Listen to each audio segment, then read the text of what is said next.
Okay, so we're going to take our classic seat to start in the BowSpring, which is a supported hero. I'm going to sit on my knees on the medium level of the block. Take a minute to pull the flesh of the bottom out so that the pelvic floor is level and the inner feet can hug the block. Extend your arms straight out in front of you to horizon level and dome the hands. So the dome hands are a hand position that we use a lot in BowSpring, where the fingers are spaced evenly and the fingers are softly curved like you're palming a football. Now with your dome hands, we can create tone in the hand to radiate up into the arm and even into the fullness of the ribs. So at the base of the palm, if you squeeze the base of the thumb, base of pinky finger in towards each other, so you activate the hand muscles at the base, you'll feel the tone of your arms. You'll feel your arms tone evenly all the way around, biceps, triceps, up into the shoulders, and even into the upper back. So this is an important aspect of BowSpring, is being able to activate the hands to radiate into the arms and even into the ribs. The dome hands can touch light to the floor, and the fingernails will touch instead of the fingertips. When dome hands touch the floor, it's a non-weight-bearing position. It's super light. So just from horizon arms, touch your dome hands down, fingernails touch light, and then rise back up. So just a really simple mindfulness practice to remind us that when we touch the floor, we do so mindfully and with sensitivity. So we touch dome, and then we can move to bright hands, which is flat hands. And then we go back to dome, hands, fingernails, and rise up to touch the thighs. We'll just do this simple practice a few times. Touch dome, fingernails, pull the wrists back to bright hands, and then from bright to dome, and then back up. So when we touch the floor in BowSpring, we touch dome to bright, reminding us that sensitivity comes before strength. Whenever you feel yourself overpowering in the BowSpring, come back to sensitivity and lightness first. Rise back up from dome to sitting up. Extend your dome hands, horizon arms, and then take the fingernails and let them touch together very sensitively and bring the hands in front of the belly. This is called globe hands, like you're holding a globe. And we'll start the globe low. Now in BowSpring, the elbows will never be closed or into the side of the body. This is a closed posture, and we want an open posture that allows the ribs to expand fully on all sides. So the elbows will move wide and even more forward of the wrist, so you begin to feel your upper back rounding or full, the thoracic spine in its natural kyphotic curve. So the ribs now can expand laterally to the sides, fully in the back, and finally broadening in the front. We call this in BowSpring the radiant heart. So it's a fullness. If I was to put a tape measure around my entire chest, it's a fullness on all sides. No part of the rib or side of the ribs are contracted more than another. It's a fullness. So in BowSpring, the elbows will always go into the front plane. From here, lift up through the belly long. Allow there to be a slight arch in the low back. Lift the chin, close your eyes, just begin to sway gently side to side, and even maybe a little more as you lift the left elbow and push the ribs wide, and then lift the right elbow and push the ribs wide. Just beginning to articulate a bit the ribs side to side, even letting the head tip and the breath be full. The breath in BowSpring in and out through the mouth as much as you need. We'll move the energy quickly. Come back to center and extend the dome hands out horizon. Big push from radiant heart out fully, and then all the way up to V vector. So this is the V shape. If you look from fingers to heart, back into fingers, it's a V shape of the arms and a push, so that if you were looking at me from the back, it's like a V shape up into my arms. My hands are strong, and then I will turn the palms backwards. Take the fingernails to the back of the head, bring the elbows into the nose. We call this ecstasy arms. From here, I can begin to even tip the ear towards the shoulder from side to side, lifting one forearm and the other. My thumbs can even hook under the base of the skull and help give an upward lift or an elongation to the neck. The belly is always elongating, the ribs are always on the rise. Extend your arms back out to horizon level and hold on to your elbows or forearms. Rise up to kneeling position, hovering your hips just a couple inches off the block. Move your sit bones back and press your arms down to an imaginary resistance to lengthen the belly. A few pulses up and down. If you squeeze the block between your feet, you'll fire the glutes a little bit more than the quadriceps here. I'm going to turn to the side. Keep going. And then we'll hold, just hovering off the block. Push the knees wide, hug the heels in. Touch fingernails dome to flat hands to bright. Come to all fours position and just kick the block off your mat. In all fours position, we'll find the template of the BowSpring here. Starting with radiant heart, we'll allow the elbows to move outward. Okay, so if you look at the creases of the elbows, when you stack a pose, like tabletop, the creases of the elbows will probably be facing forward. See if you can rotate the creases of the elbows in towards each other, take the hands wide, and allow the ribs to get full, even moving ribs and hips a little bit side to side. Press the hands down and away from each other to broaden the side ribs, then press the hands down into the floor to lift the ribs more away from the floor.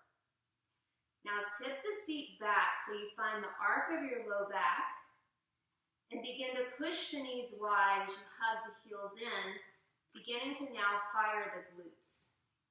Spring loading the position, inhale, pull forward, and exhale to sit back. Keep the throat open and the crown of the head drawing forward with a few pulses. Inhale, pull forward, lengthening belly. Exhale, sit back. Inhale, forward, and exhale, back. Hold back. Walk your hands outside your mat space to the right and begin to spring load again. Now noticing that the left side body will get elongated here. We can even dome the left hand, fingernails touch, non-weight bearing. Tip right ear towards right shoulder, right arm, and let the left ribs expand to their fullest. Walk the hands back right to center and to the left. Inhale forward, exhale to sit back. Keep the throat open and the belly long, doming the right hand. Press the right fingernails down. Tip the left ear towards the left arm. Let the right ribs fill and rise and expand. Come back to center and sit back hovering just off your seat. Now the pattern would be to round the upper back, around the entire spine. This is going to put more stress on your low back.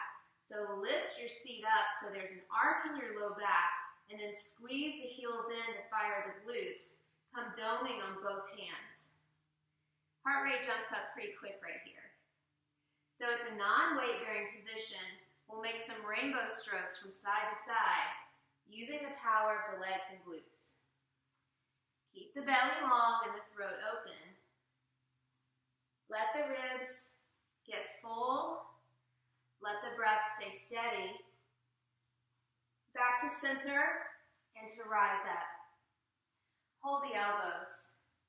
Shoot your weight to the left and carefully step your right foot forward, allowing the ball of the foot, the toe pads and mounds to touch first. Sit back towards your left foot heel just a few times for 3, 2, and on the next one, we'll come to stand, propelling forward, catching the left knee in the air. Sit back, rise up, touch toe pads and mounds light. Step right foot back. As you begin to lower the knee down, push the knee forward. I think of this position of high lunge like a track star is getting ready to sprint or to to run. The knee comes down just behind the front heel and back to kneeling position. Sit back, touch dome, and walk the hands forward bright. Crouching cat from all fours will come back into our template. Radiant heart, ribs are full, seat is tilted up, and the belly is pulled forward and long. Tuck the toes under, lift the knees and push the knees forward. Let the feet be wide. As the knees push forward, let the hips move back and up. Find the curve, the arc of the low back. Try to not collapse through the upper back, but instead keep the ribs floating away from the floor, hands pushed down and wide. From here, I can find some pulse, some power, pulsing on the balls of the feet, forward and back. I can explore the forward and back movement and side to side as well. These are dynamic poses, so we're able to move, to spring. Begin to walk the hands back towards the feet, stopping about halfway. Come onto the fingernails, sit back. Sit back more than you think, let the heels hover just a bit off the floor. With the fingernails down, pull to extend the belly forward, push knees wide and hug heels in to rise up. Recovery position. Take a few cycles of breath, always the option to pulse or sway. And then we'll come to center, let the heels lift, touch dome right, dome left, to right hands to walk back out into crouching cat.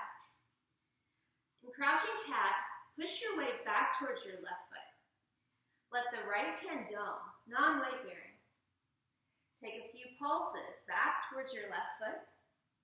Let the hips rise and continue to have a strong weight-bearing arm.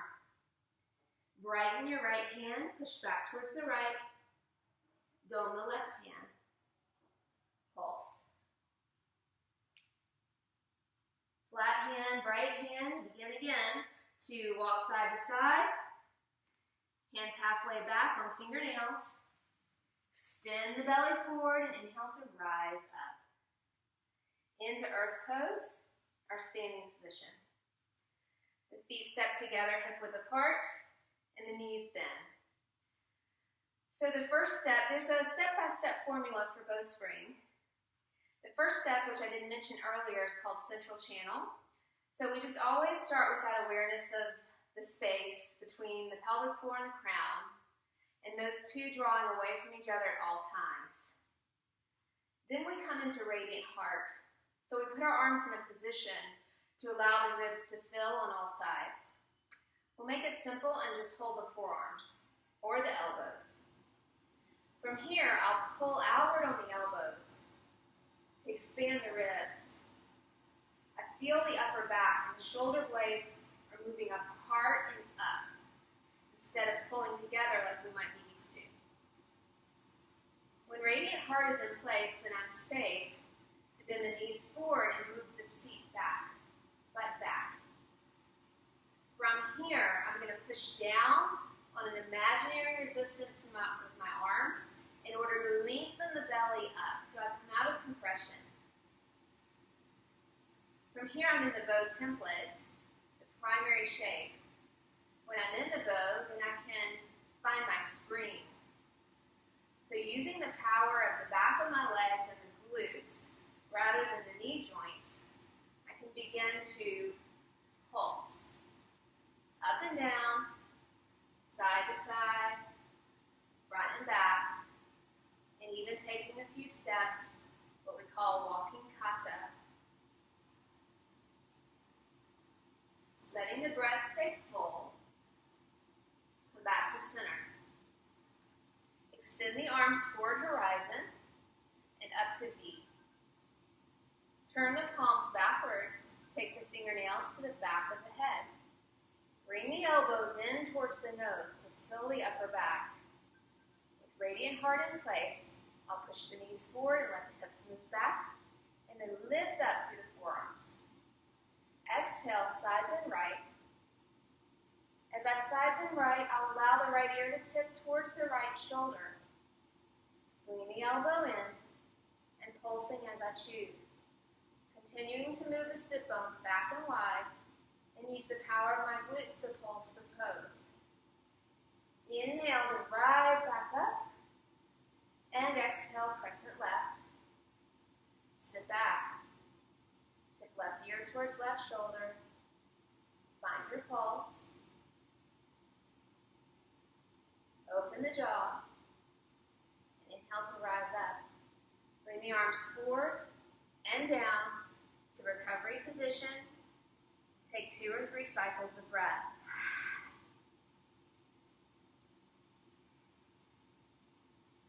The next action we went over last week that's really important in the BowSpring is the action of the feet to control the hips and tone the glutes. This is the trick in BowSpring. We use the feet to tone the glutes. It's called dig drag. Hands to waist, bend the knees. Fill the ribs and move the hips back. I'm going to put all the weight on my left foot, bring the right foot slightly forward, and hover the right foot heel slightly. You can imagine this like a bicycle pedal. Dig, drag, dig forward, down, back, and up. I'm not moving my foot. I'm going to do it isometrically on the ground. Heel just lifting. Dig, push forward with the foot. And as you dig forward, push the butt back, way back. Then dig down into the earth like you're making a paw print. And then drag back and up into the glute. Do it a few times. It can take a while to get the action. But in a nutshell, the dig of the foot sends the hip back and gets it in place to tone. The drag is what tones. Here we go. Dig forward, down. Drag back up. Dig forward, down. Drag back up. This time, the drag will actually lift the foot up off the ground. Drag and lift the foot. So now with the foot in the air, I'm toned. I have tone to move through space, which we'll do in a minute. Let's try the left foot. Radiant heart, elbows forward, hips back. Weight your right foot, slightly lift the left foot heel. Dig forward to move the hips back. Push down and then drag back and up. You may even get a little twitch response, a little shake, which means you're accessing the muscles. Dig forward, down, drag back up. Dig forward and down, drag back and up. And this time we'll drag to lift the foot up off the floor. Drag lift. Now we'll move with the dig drag. So, coming into earth pose, we'll take globe hands, fingernails touch light in front of the belly, the elbows move forward, and the ribs fill. Think big, get big. Move the seat back, lift up through the chest. Weight your left foot, dig right, drag to step back into a high lunge. From here, push the back knee forward, like you're going to sit back towards your right foot heel, and begin to pulse the pose forward and back, forward and back. On the next one, propel forward with the knee in the air. Touch toe pads and mound sensitivity first. Weight the right foot, dig left, drag back. Pulsing back and forth. Again, think about a track star ready to run. If you were to be stacked, hips over knees, you wouldn't really get very far if you were running from here. So our high lunge reminds me of track athlete, which I never was. And then propel, sit back, touch toe pads, mounds. Hold your elbows, genie arms, weight your left foot, dig right, drag, and step back again, but turn the foot out for tribal lunge. Tribal lunge is a warrior 2 position with feet closer together and knees bent evenly. Take a moment to feel the position and maybe even come in and out of that a few times. Keeping the knees bent and the hips back. drag, pivot, tribal lunge.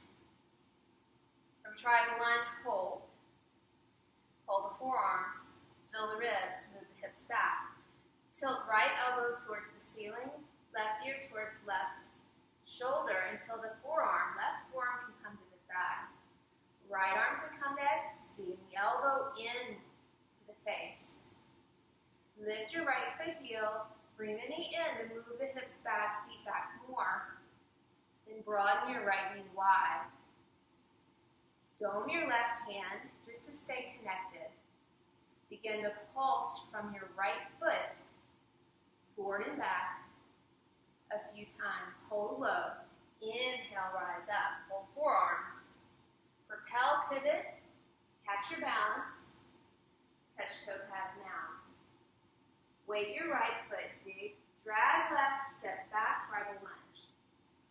Right foot heel in line with back foot arch. Take a few pulses. Then tip right elbow towards floor, left towards ceiling. So the forearm can come to the thigh and the left arm comes to ecstasy. Fingernails to the back of the head.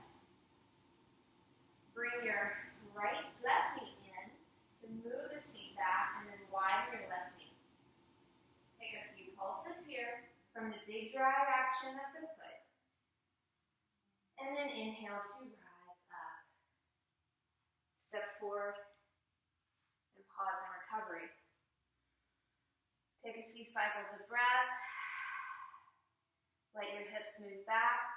Let the belly be long and forward. That's some basics from the work we did last week. Work on that and you'll have a really good head start starting our series next Wednesday.